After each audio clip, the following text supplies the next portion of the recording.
Hello everybody and welcome back to the Armchair Ace. I figured that after my vent from yesterday that all of you could use a palette cleanser. So, I wasn't sure what I was really going to say, but I just got the idea to just kind of bring up things that were interesting to me and things that kind of made me feel good, because I think all of you deserve that as well. I'm not really sure what to... Okay, I guess off the top of my head, there are two things that... Yeah, there are two things that I learned about this week that I wanted to bring up here. One of them is about AI, and the other is...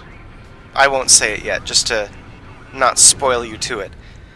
But for AI in particular, I'm sure you've all heard of Sora AI, the video generating program or website. I don't even know. I've never used Sora.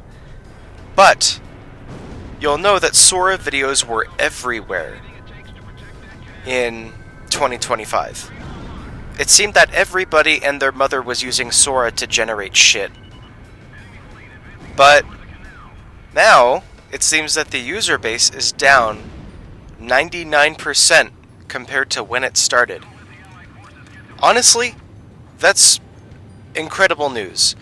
That means that the AI bubble is what we've been saying it is, and it's eventually going to pop. And the things that are not necessary, such as applications used for media generation, they're probably gonna be less prominent and will likely go away and not be as prominent as actual tools that can be beneficial for a scientific development. To put it into perspective, I'm doing a bit of research with somebody and helping develop and train an AI tool.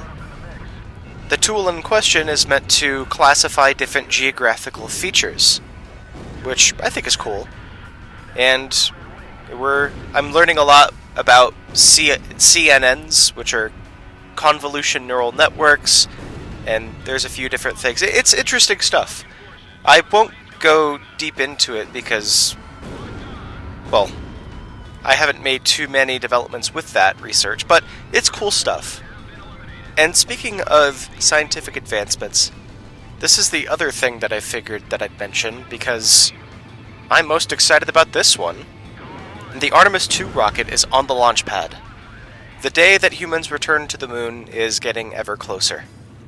And that's honestly amazing. And people say, why go back to the moon? Well, we want to get to Mars. The moon is supposedly a gateway to Mars. We're doing the moon missions a bit differently compared to how we once did the Apollo missions. Instead of going to different places that are visible at all times from the Earth, we'll be going to the South Pole, around the Shackleton Crater area.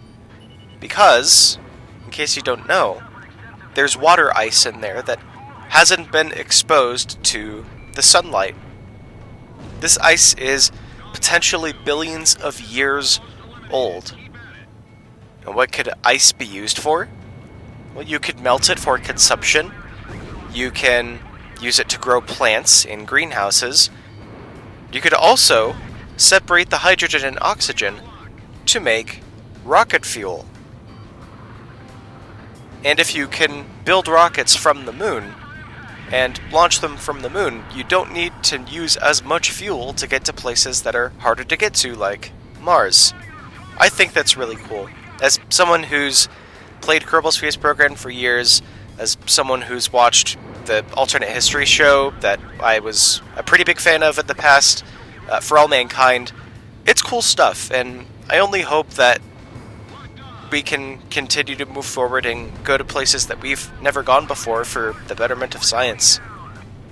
It's just fascinating stuff. I figured I'd at least share some, at least a little bit more hopeful news for you. And I'll probably make this into a regular series or something if I find enough cool things to talk about as general palate cleansers from the insanity of life. So I figured I'd just leave that here. Hope you guys found that interesting. Hopefully that brought back at least a little bit of optimism for a couple different things to look forward to, like the moon missions and, well, in the future, whatever else I find that's cool or interesting to bring up. So thank you all for listening, and I'll see you again very soon.